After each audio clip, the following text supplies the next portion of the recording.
नमस्कार। हर वर्ष की तरह ही इस वर्ष भी साहित्य अकादमी द्वारा आयोजित साहित्योत्सव अपने आप में न केवल अनूठा है बल्कि प्रासंगिक भी। देश भर की दर्जनों भाषाओं और बोलियों को राष्ट्र की मुख्यधारा से जोड़ने का कार्य साहित्य अकादमी द्वारा किया गया है। जीवन के हर पक्ष के साहित्य को सम्मानित करते हुए साहित्य अकादमी द्वारा किया गया यह कार्य अपने आप में प्रशंसनीय है।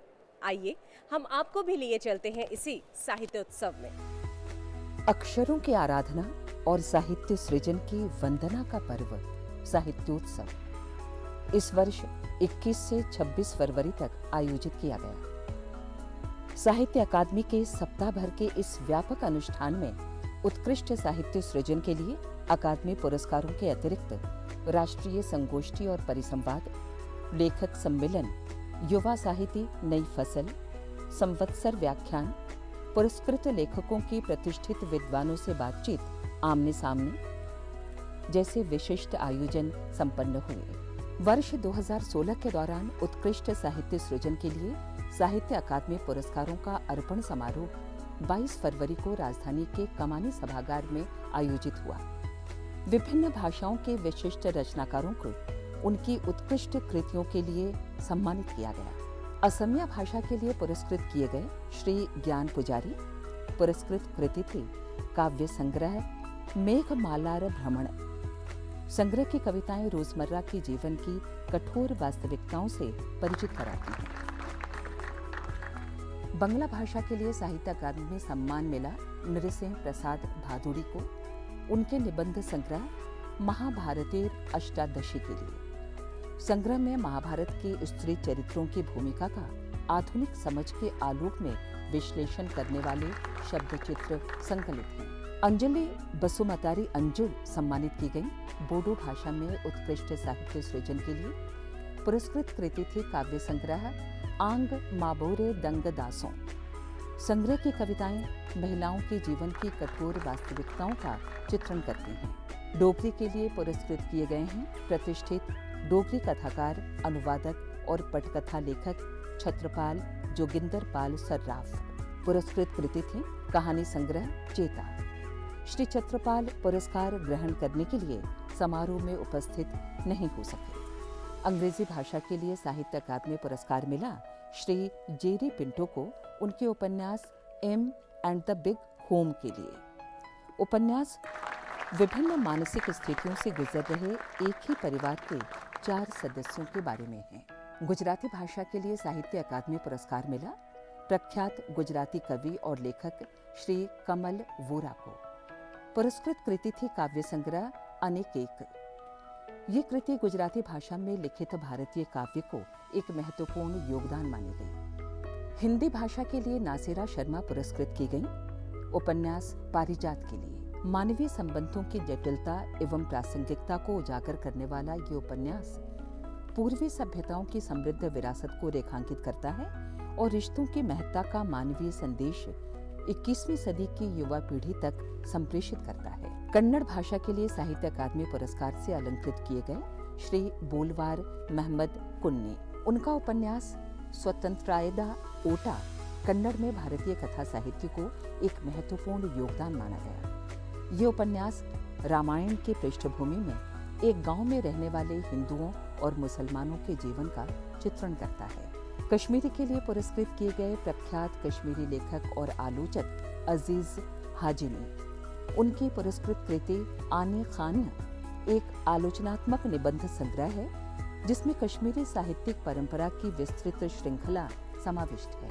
Shri Edwin JF. डिसूजा को साहित्य अकादमी पुरस्कार मिला कोंकणी भाषा के लिए। प्रख्यात कोंकणी कथाकार एवं आलोचक डिसूजा की पुरस्कृत कृति थी कालिंग भांगार। मंगलुरु एवं कुवैत में बसे लोगों और इतिहास से जुड़ी सच्ची घटनाओं को उपन्यास का आधार बनाया गया है। मैथिली भाषा के लिए साहित्य अकादमी पुरस्कार मिला श्याम दरिहरे को।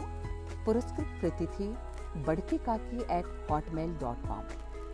मैथिली कहानियों के इस संग्रह की कहानियां आम लोगों के जीवन से सरोकार रखते हैं। मलयालम के लिए साहित्य अकादमी पुरस्कार मिला श्री प्रभा वर्मा को। पुरस्कृत कृति थी उनका काव्योपन्यास Shyam माधवम।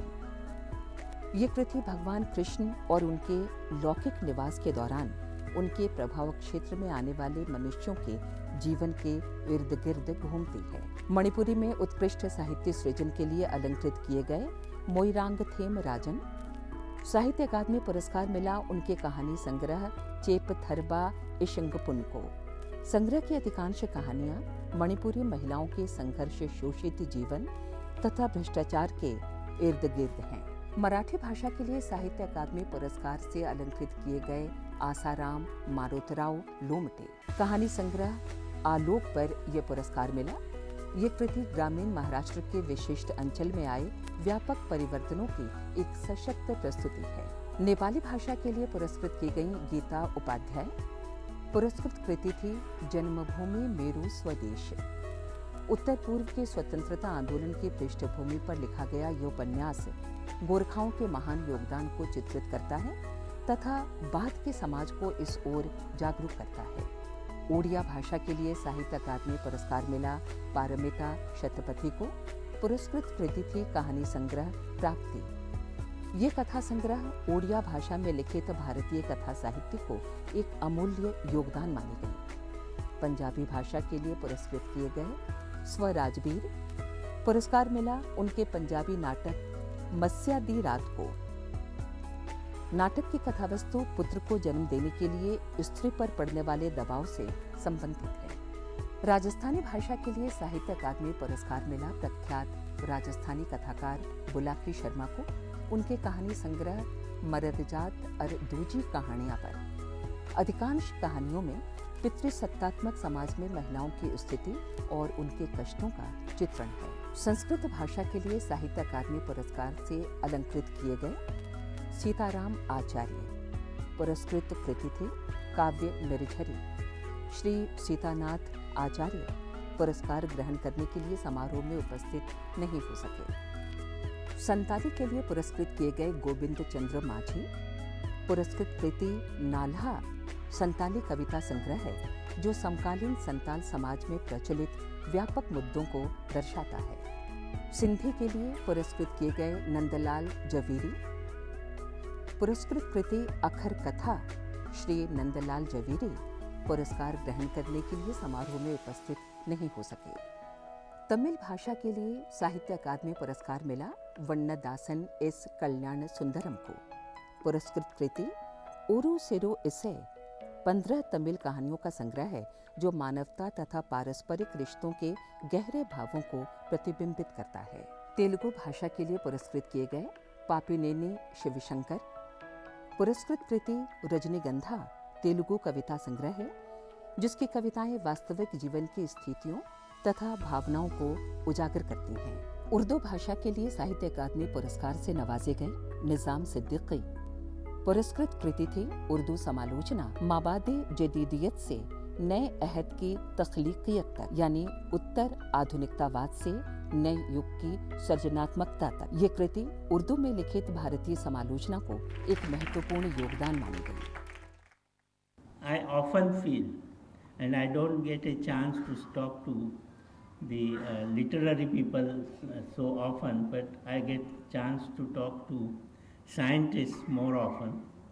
So I tell the scientists, why don't you write about effect of science on society in the form of stories? They will popularize science much more in public mind. To literary people, I like to say whenever I get the rare chance like today of addressing literary people, that they should write stories on science. They will be much better in terms of the story craft, the way of writing stories, than what scientists like me or my colleagues can produce. We are not as good at writing stories as you people are.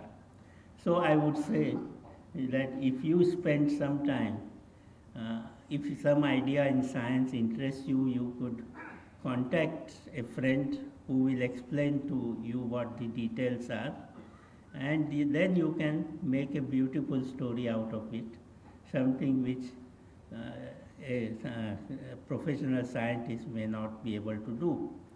So this is where I want to conclude my short speech and end by congratulating all the prize winners, award winners.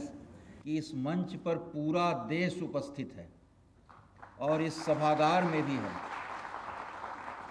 ऐसा मंच मैंने कहीं और नहीं देखा है। ये अकादमी का मंच है और साहित्य का मंच है, जिसके लिए जिगर मुरादाबादी ने कहा है, अपना पैगाम मोहब्बत है जहाँ तक पहुँचे। हमारे कवियों कलाकारों का किसी भी आधार पर ये अंतर नहीं करते।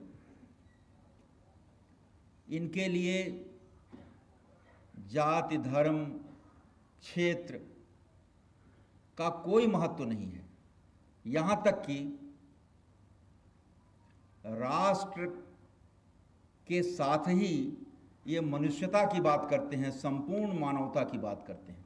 यानी राष्ट्रीयता भी इनके सामने छोटी हो जाती है। ये साहित्य का मंच है और हम लोग जब साहित्य शब्द का इस्तेमाल करते हैं तो आप सभी जानते हैं कि वो कितना व्यापक शब्द है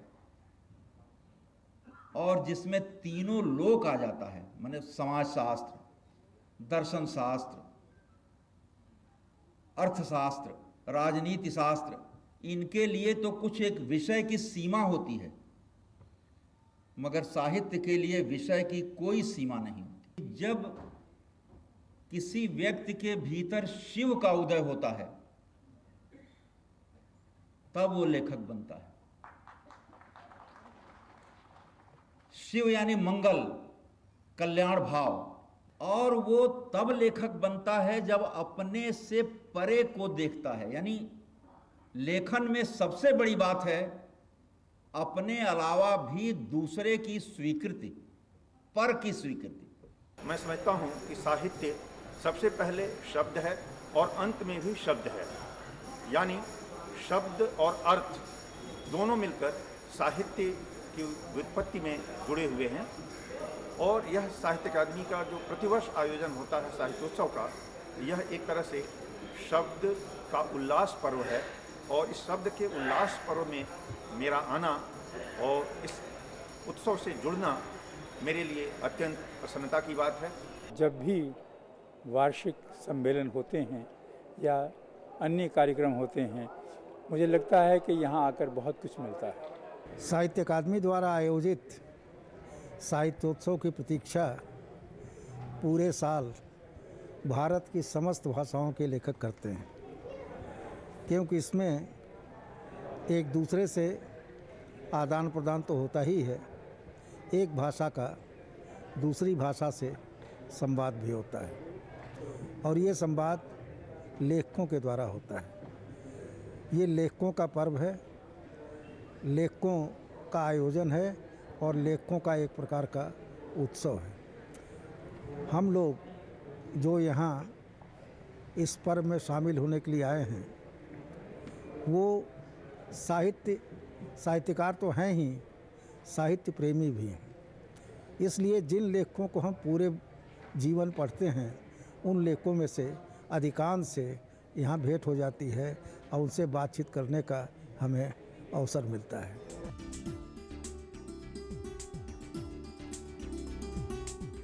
किसी भी समाज की प्रतिष्ठा में और उसके विकास में वहाँ के साहित्य की बहुत बड़ी भूमिका रहती है। साहित्य जीवन मूल्यों को सुरक्षित रखता है और उनको अपने हिसाब से पल्लवित करता है। भारत में साहित्य अकादमी एक ऐसी संस्था है जो साहित्य के क्षेत्र में सर्वोच्च सम्मान की दृष्टि से देखी जाती है। भारतीय भाषाओं के उन्नयन में, भारतीय भाषाओं की प्रतिष्ठा में और रचनाकारों को एक नया आयाम देने की दृष्टि से इस संस्था का एक अंतर्राष्ट्रीय महत्व है। राष्ट्रीय महत्व तो है ही। इस संस्था यानी साहित्य अकादमी के महत्व पर और उसकी प्रतिष्ठा पर और उसके अन्य कार्यक्रमों पर बात करने के लिए आज हमारे साथ हैं डॉक्टर के श्रीनिवास राव जी, जो सचिव हैं साहित्य अकादमी के। राव साहब, आपका बहुत बहुत स्वागत है स्टूडियो में। नमस्कार। पहली बात तो ये कि जो आपका साहित्य महोत्सव इस बार हुआ, जिसमें पुरस्कार वितरण और अन्य कार्यक्रम हुए, उसकी बहुत चर्चा रही। हाँ जी। और चर्चा इस दृष्टि से भी रही कि साहित्य के लिए एक इतना आनंद का भाव, उत्साह का भाव, उत्सव का भाव बहुत कम दिखाई पड़ता है, जबकि जीवन में इतनी विसंगतियां और इतना बाजार व्याप्त हो गया हो। तो इस उत्सव के बारे में हमें कुछ बताइए। देखिए, हमारी इस साल जो साहित्योत्सव 21 फरवरी से 26 फरवरी के बीच में हुआ, और पिछले 3-4 साल से हमने ये साहित्योत्सव में जो गतिविधियों को बढ़ाते आए हैं, और ख़ास तौर से इस साल जो है हमारी साहित्योत्सव 21 फरवरी से शुरू हुआ। उस दिन जो है विश्व मातृभाषा दिवस, इसलिए हमने सोचा है कि ये मातृभाषाओं के ऊपर संरक्षण के बारे में एक राष्ट्रीय संगोष्ठी करे।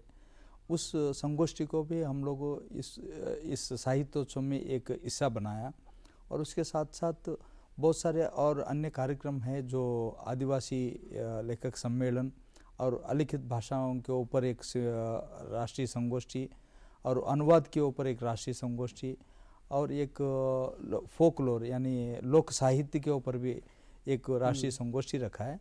और मूल उद्देश्य ये साहित्योत्सव का होता है कि साहित्य अकादमी पुरस्कार वितरण करना। उसका अलावा उसके साथ साथ इन चीज़ों को भी हम लोग जोड़ा है। डॉक्टर साहब, पहले तो इसमें पुरस्कार वितरण ही होता था। बिल्कुल। ये साहित्य का ये उत्सव, हाँ जी, ये आपने कब से प्रारंभ किया? ये साहित्योत्सव नाम दिया है 1985 के अंदर। उसके पहले हमारे साहित्य अकादमी के अध्यक्ष पुरस्कार देते थे, और एक राइटर्स मीट और एक संवत्सर लेक्चर यानी एनुअल लेक्चर की तरह एक होता था। उसके अलावा कुछ नहीं होते थे। लेकिन हमें पिछले कुछ सालों से हमने और अन्य कार्यक्रमों के जोड़ के ये सब करने लगा हुआ है। अंतर्राष्ट्रीय मातृभाषा दिवस आपने भी जिसका जिक्र किया, हाँ जी, तो मातृभाषाओं को बढ़ाने के लिए क्या आपकी योजना है? साहित्य अकादमी की क्या योजना है? भाषाओं को बढ़ाने का ये तो एक एजुकेशन के अंदर, डिपार्टमेंट के अंदर भी आती है, लेकिन साथ साथ एक साहित्यकारों का भी उतना ही जिम्मेदारी होती है। इसलिए साहित्यिक संस्थाओं का भी उतना ही जिम्मेदारी समझ के ये जो अभी इस साल की आप जो मातृभाषा दिवस के ऊपर जो राष्ट्रीय संगोष्ठी जो रखा था, डॉक्टर SL भैरप्पा जी जो उनकी उद्घाटन भाषण दिया, ध्रुवज्योति बोरा जी जो असम की बहुत बड़ा लेखक है, उनके द्वारा बीज भाषण दिया गया है, और भी सीताकांत महापात्रा, ऐसे बहुत इम्पोर्टेंट लेखक देश के लोग उसमें भाग लिया है। उन सब की एक ही आवाज़ दे कि अपने मातृभाषा को किस तरह से हम संरक्षण करना चाहिए।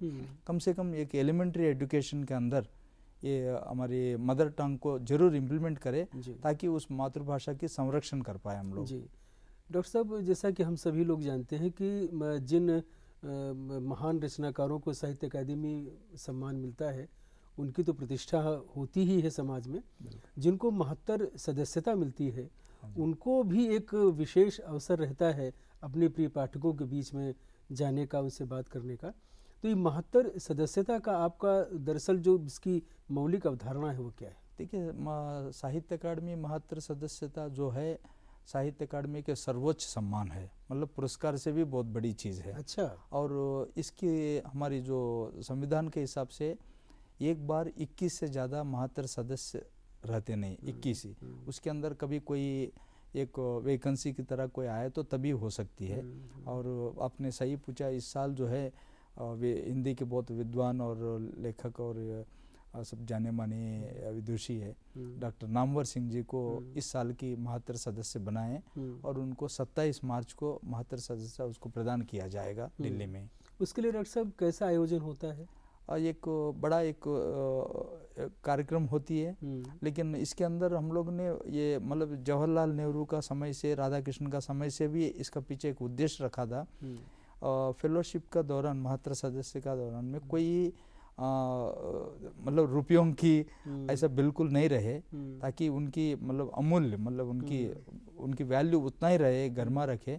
इसीलिए इनका एक उनकी एक सम्मान होती है, उसका द्वारा एक प्लाक दिया जाएगा, शाल क्या दिया जाएगा, और अकादमी के एक महत्तर सदस्य करके उसके अंदर चरित्र में लिखा जाएगा, और एक अलग कार्यक्रम किया जाता है। उसके साथ साथ एक संवाद कार्यक्रम भी रहती है।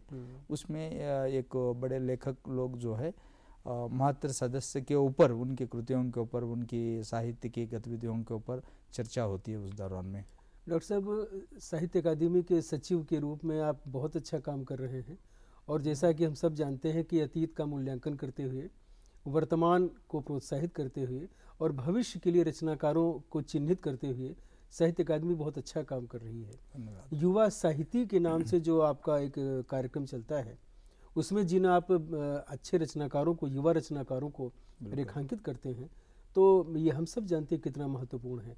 हम आपसे जानना चाहते हैं कि इससे कितने लोग लाभान्वित होते हैं। ये बहुत अच्छा प्रश्न पूछा आपने। युवा साहित्य हम लोगों ने पिछले 3-4 साल से शुरू किया, ये ताकि यंग राइटर्स के लिए एक सेपरेट प्लेटफॉर्म रहे, और उसके तहत हम लोग अलग अलग उनकी रचनाओं की पाठ करवाते हैं, और उन लोगों की मतलब यंग राइटिंग का बारे में चर्चा और परिसंवाद इस तरह का उस कार्यक्रम के दौरान होती है। उसके साथ साथ इस साल की जो हमारे साहित्योत्सव में एक अलग पूरा दिन उनके लिए एक रखा गया है, उसमें हमने एक एक्सपेरिमेंट के दौर पर एक सेशन भी रखा गया था। एक वरिष्ठ लेखक प्रोफेसर मनोज दास जी, जो साहित्य अकादमी के महातर सदस्य भी है और उड़िया और अंग्रेजी की बड़ा लेखक भी है, उनकी और युवा लेखकों के बीच में 1 घंटा की पूरा एक रूबरू की तरह एक संवाद रखा गया है। उसमें बहुत अच्छा युवा लेखकों के द्वारा प्रश्न उठी है, उन लोग की लेखन की जो उसके बारे में और किस तरह से लिखना चाहिए क्या है करके एक बड़ी अच्छा एक्सपेरिमेंट चला। हम लोग सोच रहे हैं कि आगे वाले दिनों में इसको एक यंग राइटर्स कैंप की तरह एक 2-3 दिन का कहीं रखे, और देश की सभी मतलब 50-100 युवा लेखकों के एक साथ बुलाए, और वरिष्ठ लेखकों के उसके साथ रखे एक इंटरेक्शन सेशंस और लेक्चर सेशंस ये चलाए, ये एक हम लोग सोच रहे हैं। साहित्य अकादमी दरअसल जो साहित्य को जोड़ रही है, और वो बहुत विलक्षण रूप से जोड़ रही है, जो हमारा लोक साहित्य है। हाँ जी, क्योंकि जड़ें तो हमारी वहीं पर हैं, भाषा हो, साहित्य हो, लोक जीवन से ही निकल के आता है। तो लोक जीवन और लोक साहित्य के लिए साहित्य अकादमी की क्या योजनाएं हैं? देखिए, एक ट्राइबल एंड ओरल लिटरेचर करके एक हमारी प्रोजेक्ट हम दिल्ली में भी अभी फ़िलहाल 2 साल पहले खोले हैं। उसके द्वारा जो ट्राइबल ओरल लिटरेचर को एक पुस्तक के रूप में भी लेके आने का प्रयास चल रही है, और उसके साथ साथ एक इम्फाल में भी हमारे एक सेंटर है। और इस साल की राष्ट्रीय संगोष्ठी भी हमने उसी मतलब एक लोक साहित्य के ऊपर एक राष्ट्रीय संगोष्ठी रखा गया है।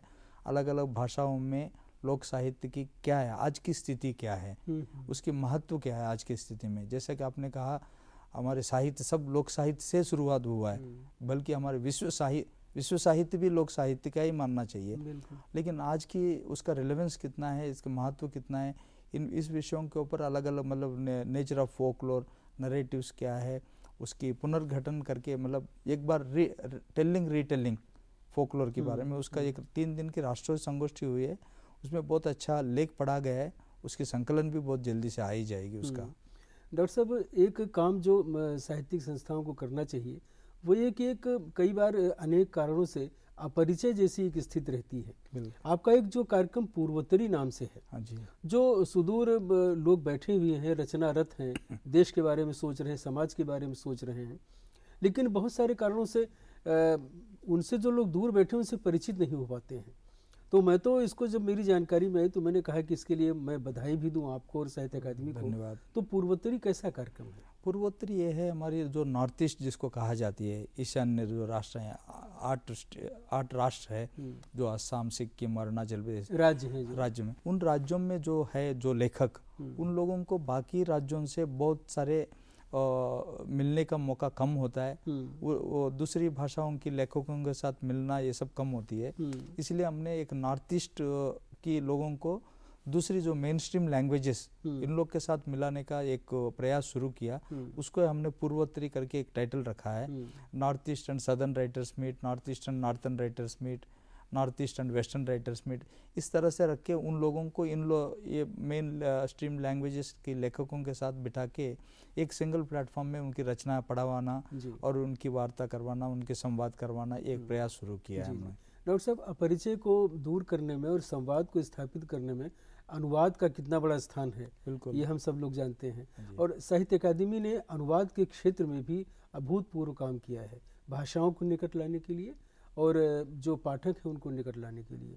अनुवाद को लेकर और आपकी क्या योजनाएं हैं? देखिए, साहित्य अकादमी जब स्थापना हुई 1954 में, हमारी जो फाउंडिंग फादर्स की मैंडेट ही यही था कि अनुवाद की माध्यम से देश को एकता बना के रखना।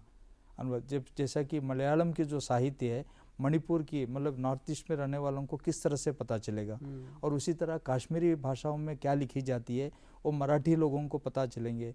इसके लिए अनुवाद ही एक माध्यम है हमारे देश में, बहुभाषा देश में। और साहित्य अकादमी में अब तक बहुत सारे हजारों किताब छपी है अनुवादक के रूप में।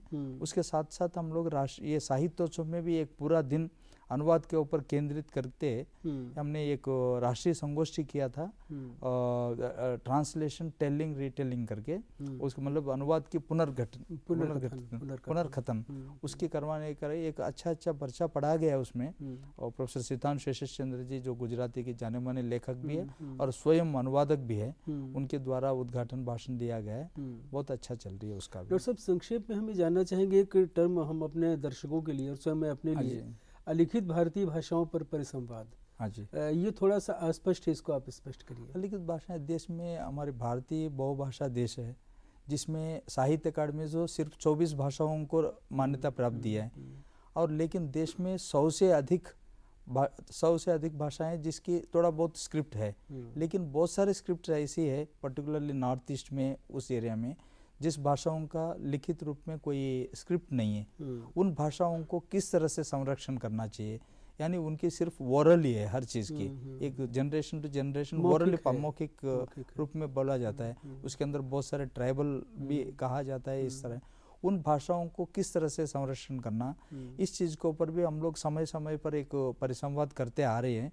और ये अनरिटन लैंग्वेजेस के ऊपर एक किताब भी इस साहित्योत्सव के दौरान में हमने एक रिलीज करवाया। और उड़ीसा की कलहंडी जो भाषा है उनकी, जो ट्राइबल्स की, उनके ऊपर भी एक किताब इस साहित्योत्सव में हमने रिलीज करवाया उसका। डॉक्टर साहब, भारतीय भाषाओं का ये विलोपीकरण न हो, जो अलिखित रूप में ही सही भाषा तो वो है ही, ये साहित्य अकादमी का कार्यक्रम बहुत महत्वपूर्ण माना जाएगा। इस तरह हमने देखा कि साहित्य अकादमी का काम कितना महत्वपूर्ण है, और इस महत्ता को और विस्तृत रूप से मैं बताने के लिए मैं कुछ आंकड़े पढ़ रहा हूँ आपके सामने। साहित्य अकादमी ने 2016 में देश भर में 580 कार्यक्रम किए, यानी हर 15 घंटे पर एक कार्यक्रम। 482 पुस्तकें प्रकाशित की, यानी हर 18 घंटे पर एक पुस्तक। अकादमी ने 178 पुस्तक मेलों में अपनी उपस्थिति दर्ज कराई।